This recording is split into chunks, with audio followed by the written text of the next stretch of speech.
পাঁচ বোনের জাদুর পাটের লেহেঙ্গা। কমলাপুর নামক এক গ্রামে সব গ্রামবাসীরা পাট চাষ করে তাদের জীবিকা নির্বাহ করত।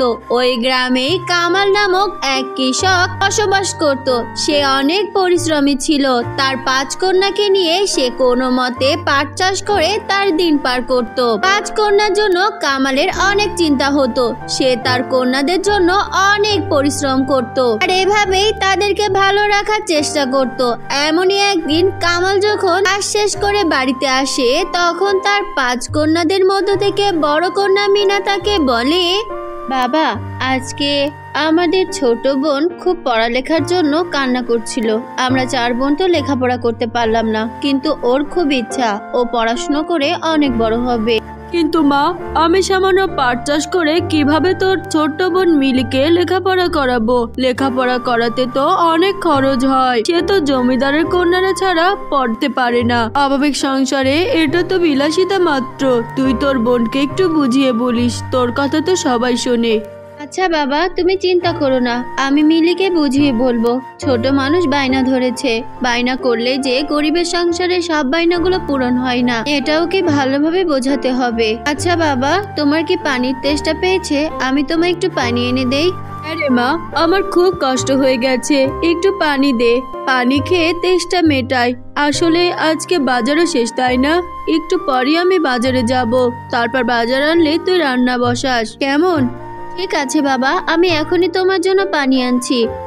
এরপর মিনা যখন পানি আনতে চলে যায়, তখন তার বাবা বসে বসে ভাবে, এটার এখন বিয়ের উপযুক্ত বয়স হয়েছে। ওর জন্য যদি একটা ভালো পাত্র পেতাম তাহলে খুব ভালো হতো। তখনই কামাল বাইরে একটা আওয়াজ শুনতে পায়। বন্ধুরা, আমাদের আজকের এই গল্পটি তোমাদের কাছে কেমন লাগছে? যদি ভালো লেগে থাকে তাহলে কমেন্ট বক্সে তোমাদের নাম বলে যাও। পরবর্তী গল্পে তোমাদের নাম ব্যবহার করা হবে। আরে, বাইরে তো মনে হচ্ছে জমিদারের লোকেরা কিছু একটা ঘোষণা করছে। আমার মনে হচ্ছে কোনো কাজের কথা হবে। আমি বাইরে গিয়ে একটু শুনে দেখি। এখান থেকে তো স্পষ্ট শোনা যাচ্ছে না। এরপর কামাল বাইরে চলে যায়। তখন জমিদারের লোকেরা ঘোষণা করতে থাকে, শোনো সব গ্রামবাসীরা, মন দিয়ে শোনো। আজ বিকালে বিবাহ উপযুক্ত সকল কন্যাদেরকে জমিদারের বাড়িতে নেমন্তন্ন। কারণ জমিদারের একমাত্র পুত্রের বিবাহের জন্য পাত্রী চাই, তাই সবাই সময় মতো হাজির হবে। এই কথা শুনে কামাল তো মহা খুশি। সে খুশিতে তার বড় কন্যার কাছে যায় আর বলে, মারে, তুই শুনেছিস বাইরে জমিদারের লোকেরা কি বলছে? আমাদের জন্য তো এটা সুবর্ণ সুযোগ। আজকে বিকালে তুই 5 বোনকে নিয়ে সুন্দর করে রেডি হয়ে থাকিস। আমি তোদেরকে নিয়ে জমিদারের বাড়িতে যাব। কি বলছো বাবা? আমি তো শুনলাম জমিদারের একমাত্র পুত্রের জন্য উপযুক্ত সব পাত্রী খোঁজার জন্য আয়োজন করা হচ্ছে। তা ওইখানে আমাদের সবার যাওয়ার কি প্রয়োজন রয়েছে? আর আমাদের ছোট্ট বোন মিলি তো অনেক ছোট, ওকে ওইখানে নিয়ে যাওয়া উচিত হবে বাবা? ওর তো এখনো বিয়ের বয়সই হয়নি। অত কথা বলিস না তো মা, আমার অনেক খুশি লাগছে। জমিদারের বাড়িতে যদি আমার 5 কন্যা থেকে একটা কন্যা অন্তত বিবাহ হয় তাহলে তো আমার জন্য খুব ভালো হবে। আমি তো বুঝবো যে আমার একটা কন্যা অন্তত সুখে আছে। এই গরিবের কন্যা জমিদারের বাড়িতে যাবে, এটা তো আমাদের জন্য স্বপ্নের ব্যাপার। আর তুই এত কথা ভাবছিস? এত কথা না বলে 5 বোন সময় মতো তৈরি হয়ে থাকবি। আর হ্যাঁ, তোরা কিন্তু খুব সুন্দর করে রেডি হবি। ঠিক আছে বাবা, যেমনটা তোমার ইচ্ছা। আমি এখনই বোনদের কাছে যাচ্ছি। এরপর মিনা তার 4 বোনের কাছে চলে যায় আর তাদেরকে সব সুন্দর সুন্দর ড্রেস বের করে দেয়। আর সেই ড্রেসগুলো পরে বিকালের আগেই 4 বোনকে সে তৈরি করে ফেলে। তখন ছোট্ট বোন মিলি বলে, আপু, আমরা কোথায় যাচ্ছি? আজকে প্রথম তুমি আমাকে এত সুন্দর করে তৈরি করে দিলে। আমার খুব আনন্দ লাগছে আপু। আমরা কি কোনো অনুষ্ঠানে যাচ্ছি? হ্যাঁ বোন, বাবার আদেশ। আমরা 5 বোন খুব সুন্দর করে জমিদারের বাড়িতে তৈরি হয়ে যাব। সেখানে একটা ছোটখাটো অনুষ্ঠানের আয়োজন করা হয়েছে। কিন্তু আপু, সেই থেকে তো আমাদেরকেই তৈরি করছো, তুমি রেডি হবে না? হ্যাঁ, এই তো তোদের শেষ, এবার আমি রেডি হব। এখনই বাবা চলে আসবে। এরপর কামাল চলে আসে আর তারা 5 বোন খুব সুন্দর করে তৈরি হয়ে জমিদারের বাড়িতে যায়। সেইখানে কামাল তার 5 কন্যাকে নিয়ে যেতেই সে দেখে সবাই অলরেডি এসে হাজির হয়েছে। এটা দেখে কামাল ভাবে, কত শখ করে 5 কন্যাকে নিয়ে এসে আগে আগে হাজির হলাম, কিন্তু এর আগেই তো দেখছি সবাই এসে হাজির। কি জানি কি হয়। কামাল দাঁড়িয়ে এসব কথা ভাবছিল, তখন কামাল দেখলো জমিদারের লোকেরা একটা খুবই সুন্দর পাটের লেহেঙ্গা নিয়ে সবাইকে পরানোর চেষ্টা করছে, কিন্তু লেহেঙ্গাটি কারোর গায়ে অ্যাকুরেট ভাবে হচ্ছে না। বাবা, তুমি দেখেছো এই লেহেঙ্গাটি কারোর গায়ে হচ্ছে না, এমন কেন করছে? এটা আবার কেমন অনুষ্ঠান? আমি তো কিছুই বুঝতে পারছি না। আমিও কিছু বুঝতে পারছি না। আমার মনে হচ্ছে এই ড্রেসের দ্বারাই জমিদার তার পুত্রের জন্য উপযুক্ত পাত্র খুঁজে বের করবেন। তবে এখন তোদের পালা, তোদেরকেও ওই ড্রেসটি পরিয়ে দেখা হবে। এরপর একে একে জমিদারের লোকেরা কামালের 5 কন্যাকেও ওই ড্রেসটি পরানোর চেষ্টা করলো, কিন্তু দেখা গেল তাদের কন্যাদের মধ্য থেকে ছোট্ট মেয়ে মিলির গায়ে সেই লেহেঙ্গাটি খুব সুন্দরভাবে লেগে যায়। এটা দেখে জমিদারের লোকেরা জমিদারকে বলেন, জমিদার মশাই, এই লেহেঙ্গার উপযুক্ত ব্যক্তিকে মনে হয় খুঁজে পাওয়া গেছে।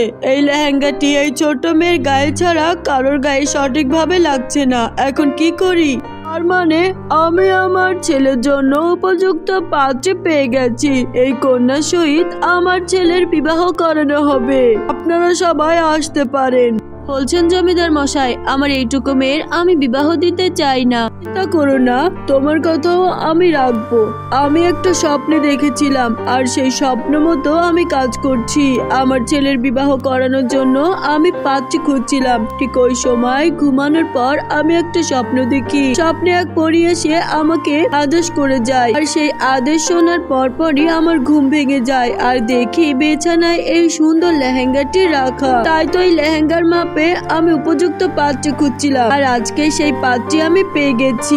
সেই দিনের পর থেকে জমিদার ছোট্ট মিনির সকল দায়িত্ব গ্রহণ করে। শুধু তাই নয়, জমিদার মিলির বাকি 4 বোনেরও লেখাপড়ার দায়িত্ব গ্রহণ করে। তাই তো তারা একই সাথে সব বোনেরা লেখাপড়া করতে পারে।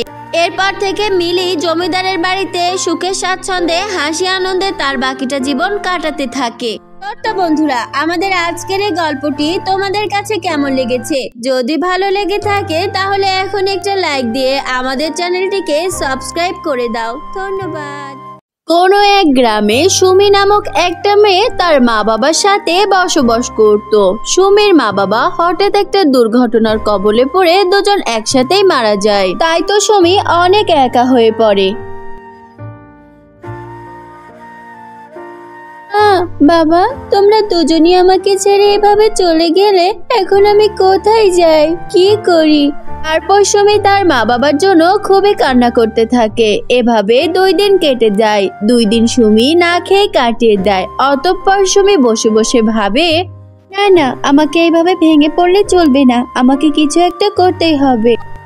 এরপর ঘুরে ঘুরে গ্রামের মানুষদের কাছে কাজ খুঁজতে লাগলো, কিন্তু কেউই তাকে কাজ দিতে নারাজ। অতঃপর সুমি সেই গ্রামে একটা বাজারে চলে যায়। বাজারের মোড়ে যেতেই সুমি একজন ডিমওয়ালাকে দেখতে পায়।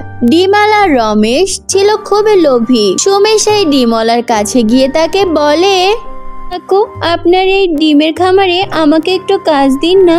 আমি ঘুরে ঘুরে আপনার ডিম বিক্রি করে দেব। বিনিময়ে আপনার যেটা ভালো মনে হয় আপনি আমাকে সেটাই দিবেন। দয়া করে কাকু, আপনার এখানে আমাকে কাজ দিন।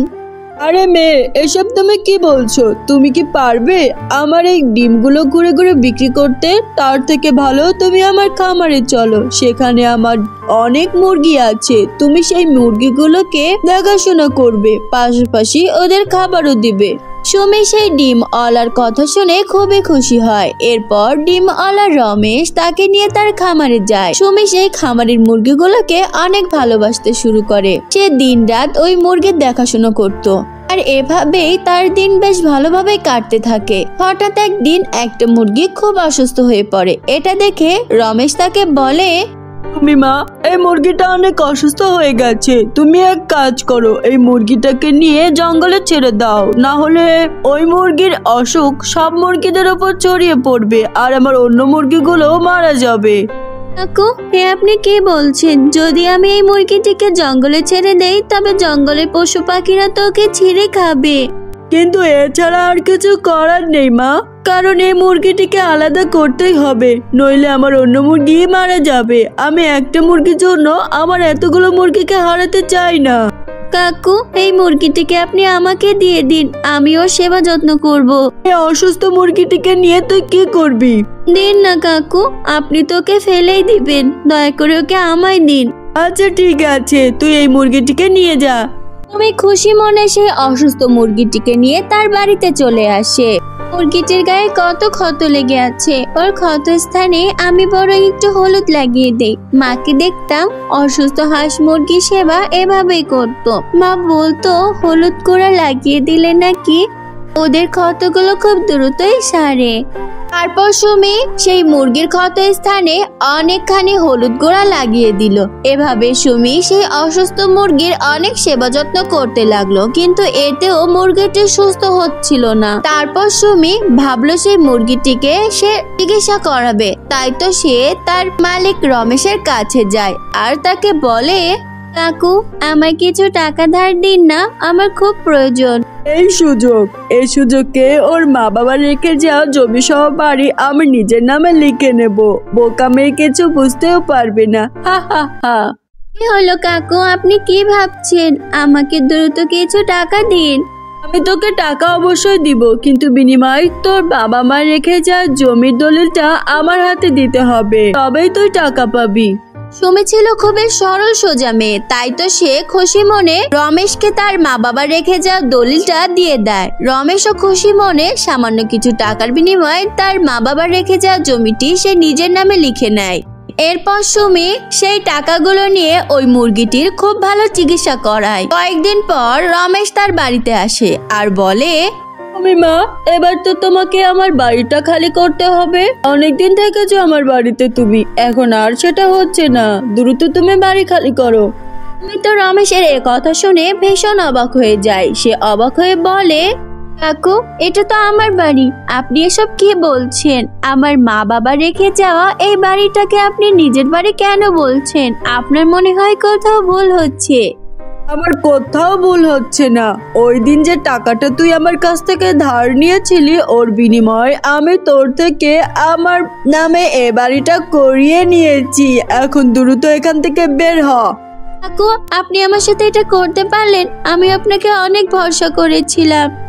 অতঃপর সুমিকে বাধ্য হয়ে ওই বাড়িটা ছেড়ে দিতে হয়। সুমি তার মুরগিটিকে নিয়ে কাঁদতে কাঁদতে সব গ্রামবাসীদের কাছে সাহায্য চায়, কিন্তু কেউই তাকে সাহায্য করে না। অতঃপর সুমি একটা গাছের নিচে বসে খুবই কাঁদতে থাকে। আমার প্রিয় মুরগি, এখন আমি কোথায় যাই, কি করি? আকাশের অবস্থাও ভালো না, এখন মনে হচ্ছে খুব জোরে বৃষ্টি আসবে। এসব কথা ভাবতে ভাবতে ক্লান্ত হয়ে কাঁদতে কাঁদতে সেই গাছের নিচে ঘুমিয়ে পড়ে। সকাল হতেই সুমি দেখতে পায় তার সেই মুরগিটি সোনার মুরগি হয়ে গেছে আর বিশাল বড় একটা বাড়িতে রূপ নিয়েছে। আমার মুরগিটা কোথায় গেল? এত বড় হয়ে গেল কিভাবে? আমি তো কিছুই বুঝতে পারছি না। এই মুরগিটার এমন আকার হওয়া সম্ভব ছিল? আমি কি কোনোভাবেই স্বপ্ন দেখছি? তখনই সেই সোনার মুরগি থেকে একটা আওয়াজ ভেসে আসে, তুমি? এটা আমি, তোমার সেই প্রিয় মুরগি। আমাকে গতকাল রাতে এক সাধু বাবা দেখেছিল, তার অনেক মায়া হয়, তাই তো সে তার জাদু ক্ষমতা বলে আমাকে এমন অসাধারণ মুরগি বানিয়ে দিয়েছে। আমি কোনো সাধারণ মুরগি নয়, এখন আমি জাদুর সোনার মুরগি। সেই মুরগির কথা শুনে অনেক অবাক হয়ে যায়। তারপর সে সেই মুরগির বাড়ির মধ্যে প্রবেশ করে। অতঃপর সে দেখতে পায় তার প্রয়োজনীয় সবকিছু সেই জাদুর মুরগির ঘরে রাখা রয়েছে।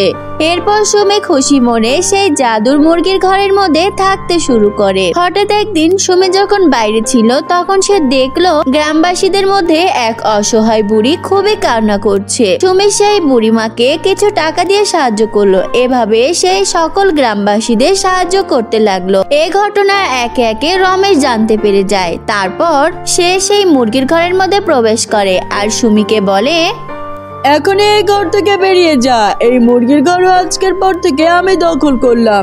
রমেশ এভাবে সবার বাড়িঘর দখল করত। এবার সুমি প্রতিবাদী হয়ে ওঠে। সে মনে মনে বলে, সবার বাড়িঘর তুমি এভাবেই দখল করো, এখন সময় এসেছে তোমাকে উপযুক্ত শাস্তি দেওয়ার। কি হলো, কি এত ভাবছিস? দ্রুত এখান থেকে বেরিয়ে যা বলছি, নইলে তোর খুব খারাপ অবস্থা হবে। ঠিক আছে, এই মুরগির ঘর আজকের পর থেকে আমি আপনাকে দিয়ে দিলাম, আমি চলে যাচ্ছি। তারপর সুমি সেই মুরগির ঘর থেকে বেরিয়ে আসে।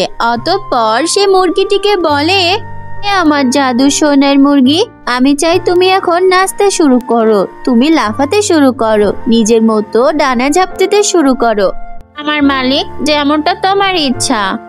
এরপর তো সেই মুরগিটি সুমির কথা মতো কাজ করতে শুরু করে।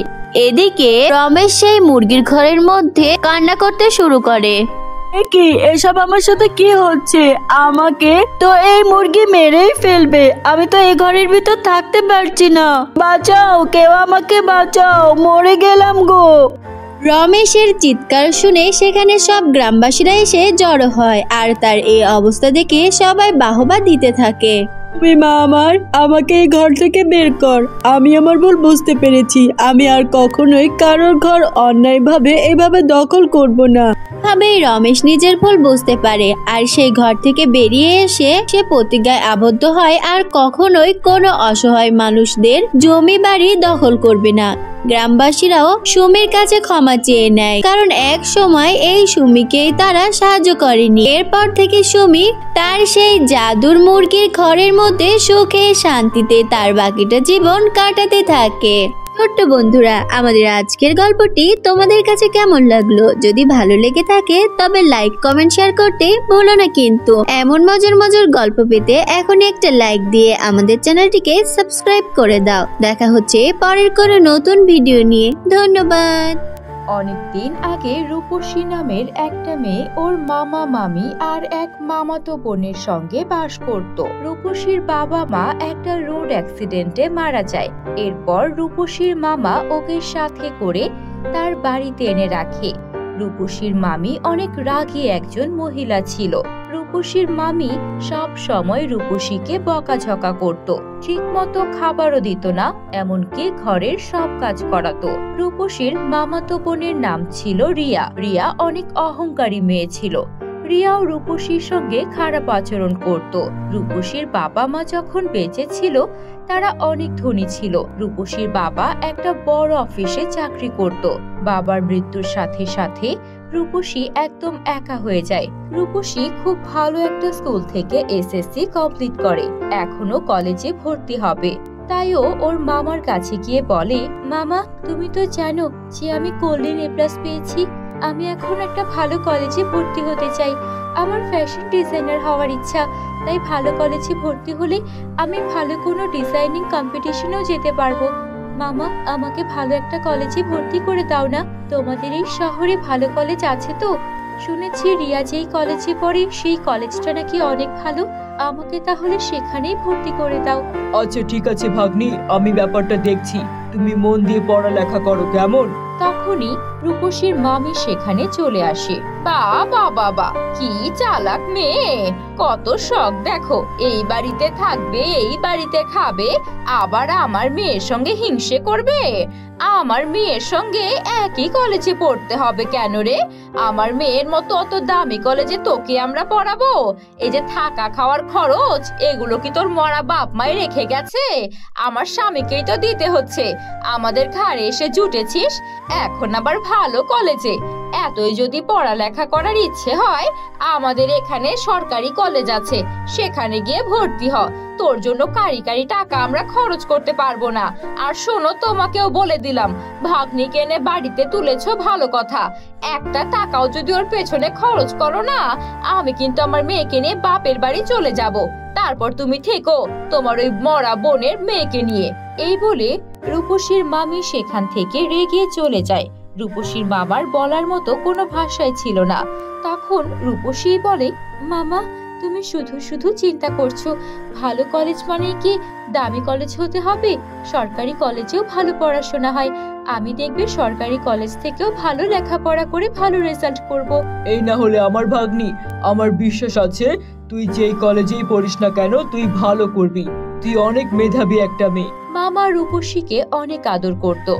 একদিন রূপসীর জন্মদিন ছিল, তাই মামা রূপসীর জন্য কেক কিনে আনতে যায়, কিন্তু পথেই তার অ্যাক্সিডেন্ট হয়ে যায়। আশেপাশের মানুষজন তাকে হাসপাতালে নিয়ে গেলে সেখানেই তার মৃত্যু হয়। মামি তখন রূপসীর ওপর রেগে ফেটে পড়ে। এই অপয়া অলক্ষীটার জন্য আমার স্বামী গেল কেক কিনে আনতে, আর আমার স্বামী রাস্তায় মারা গেল। এই অলক্ষীটা প্রথমে ওর বাবা মাকে খেলো, এখন আমার স্বামীকেও খেলো। এখন আমি কি করব? আমার এই মেয়েকে নিয়ে আমাকে পথে বসতে হবে।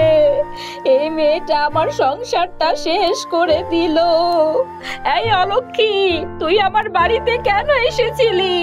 মামি, এখন কান্নাকাটি করার সময় নয়। মামা আমাদের ছেড়ে চলে গেছে, এখন আমাদের শক্ত হাতে সংসারটাকে ধরতে হবে। মামি, আমি খুব ভালো ড্রেস বানাতে পারি। আমার ফ্যাশন ডিজাইনার হওয়ার ইচ্ছা ছিল, তাই আমি ছোট থেকেই সেলাইয়ের কাজ শিখেছিলাম। আমাকে যদি তুমি একটা সেলাই মেশিন কিনে দাও, আমি নিজে সেলাইয়ের কাজ করে এই সংসারের খরচ চালাবো। তুমি এটা আমার উপর ছেড়ে দাও। এটা শুনে মামি যেন একটু আশার আলো দেখতে পায়। পরের দিন সে কিছু জমানো টাকা থেকে একটা সেলাই মেশিন কিনে নিয়ে আসে। এই নে অলক্ষী, এবার এই সেলাই মেশিনে কাজ করে আমাকে টাকা দিবি। তোর কারণে আমার স্বামী মরেছে, তাই আমার আর আমার মেয়ের দেখাশোনার দায়িত্ব তোর। ঠিক আছে মামি, এখন থেকে আমি অনেক কাজ করব আর অনেক টাকা আয় করব। সবাই মিলেমিশে কাজ করলে আমাদের সংসারটা ঠিক চলে যাবে। সবাই মিলেমিশে মানে? এই ঘরের সব কাজ তুই করবি, থালা বাসন মাজা, ঘর গোছানো, রান্না করা সব তুই করবি, আর তারপর সেলাইয়ের কাজও করবি। মাসে মাসে টাকাও আয় করবি, ঘরের কাজও তুই করবি। মামি, এইসব কি বলছো? একা আমি এত কাজ কি করে করব? তখনই মামি রূপসীকে মারতে শুরু করে। আমার স্বামীকে খেয়ে নেওয়ার আগে মনে ছিল না? তোকে বাড়িতে এনেই তো এত অপকর্ম ঘটলো। শোন, যদি কথার অবাধ্য হোস, তোকে মেরে পুঁতে রাখবো। যা, এখন গিয়ে তাড়াতাড়ি জামা কাপড় সেলাই কর। রূপসী দিন রাত পরিশ্রম করত আর অনেক অনেক ড্রেস সেলাই করত, পাশাপাশি ঘরের সব কাজ করত। এভাবে ডাবল ডাবল পরিশ্রম করার কারণে রূপসী অনেক বেশি অসুস্থ হয়ে পড়ে।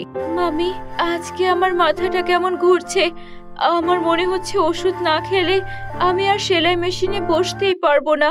আমাকে 100 টাকা দিন না, আমি ফার্মেসি থেকে একটু ওষুধ কিনে আনি। আমি যে চোখে কিছু দেখছি না। কয়টা টাকা আয় করা শুরু করেছিস? বাড়তি খরচ করার ধান্দা? 1 টাকাও পাবি না। চুপচাপ গিয়ে সেলাইয়ের কাজ কর। আমি অ্যাডভান্স টাকা নিয়ে রেখেছি, আজকেই জামাগুলো ডেলিভারি দিতে হবে। যা বলছি। মামি, 100 টাকাই তো, দাও না দয়া করে। 1 টাকাও না। তখনই মামির মেয়ে রিয়া সেখানে আসে। মামা, কালকে আমাদের বন্ধুদের বার্থডে পার্টি আছে, আমি ওদের বাড়িতে যাব। এই জন্য আমার একটা নতুন ড্রেস কিনতে হবে। আমাকে 10,000 টাকা দাও তো। অবশ্যই দেব। আমার মেয়ে শপিং করবে, আমি টাকা দেব না? এই নে 10,000 টাকা, আরো 2,000 টাকা রাখ, বন্ধুদের সঙ্গে কিছু খেয়ে নিস। আর হ্যাঁ, হোয়াটসঅ্যাপে কিন্তু আমাকে ছবিগুলো পাঠাবি, আমিও তো দেখবো আমার আদরের মেয়ে কত আনন্দ করছে। যা যা, এখনই যা যা। মামি, আপনি এতটা নিষ্ঠুর কি করে হলেন? আমার কষ্ট করে দিন রাত মেহনত করে আয় করা টাকা আপনি এভাবে নষ্ট করার জন্য রিয়াকে দিয়ে দিলেন। অথচ ওই টাকাগুলো আমি কত কষ্ট করে আয় করি।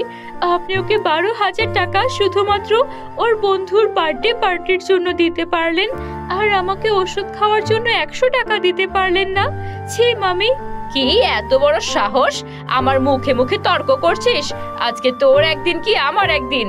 এই বলে মামি রূপসীকে অনেক অনেক মারতে থাকে। রূপসী মার খেয়ে আরো বেশি অসুস্থ হয়ে পড়ে। তারপর ও ঘরে গিয়ে ওর মায়ের একটা ছবির সামনে কান্না করতে থাকে। মা বাবা, তোমরা আমাকে এরকম এতিম করে কেন চলে গেলে? আজকে তোমরা চলে গেছো বলে আমাকে মামির এত অত্যাচার সহ্য করতে হচ্ছে। আমি যেভাবে আর বাঁচতেই পারবো না। তখনই ওই ছবি থেকে ওর মায়ের আত্মা প্রকট হয়, আর ওর মা ওকে একটা সোনা রূপার লেহেঙ্গার নদীর ঠিকানা বলে দেয়। রূপসী সেই ঠিকানা অনুযায়ী সেখানে চলে যায় আর দেখে সেখানে 2টা লেহেঙ্গার ঘর রাখা আছে, একটা সোনার লেহেঙ্গার ঘর, একটা রূপার লেহেঙ্গার ঘর। সোনার লেহেঙ্গার ঘরের সামনে লেখা আছে, এই ঘরে যে প্রবেশ করবে সে হাজার হাজার স্বর্ণ মুদ্রা পাবে, কিন্তু সে আর কখনো এই ঘর থেকে বাইরে বেরোতে পারবে না।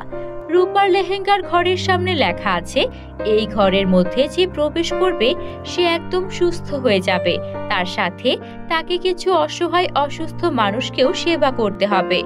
রূপসী একটা নির্লোভ মেয়ে ছিল, তাই রূপসী রূপার লেহেঙ্গার ঘরেই প্রবেশ করে, কিন্তু দেখে সেই ঘর ভর্তি হাজার হাজার স্বর্ণ মুদ্রা। রূপা বুঝতে পারে এটা ওর জন্য একটা পরীক্ষা ছিল। রূপা সেই রূপার লেহেঙ্গার ঘরটায় প্রবেশ করে সেই টাকাগুলো সাথে করে নিয়ে চলে আসে, আর তারপর সেই টাকা দিয়ে নিজের জন্য একটা ঘর বানিয়ে নেয়। এরপর থেকে যখনই রূপসীর টাকার দরকার হতো সেই ঠিকানায় চলে যেত আর সেখান থেকে স্বর্ণ মুদ্রা নিয়ে আসতো। এরপর থেকে রূপসী ওর মামি কিংবা মামাতো বোনের সঙ্গে আর কখনোই দেখা করেনি। ও নিজের মতোই থাকতে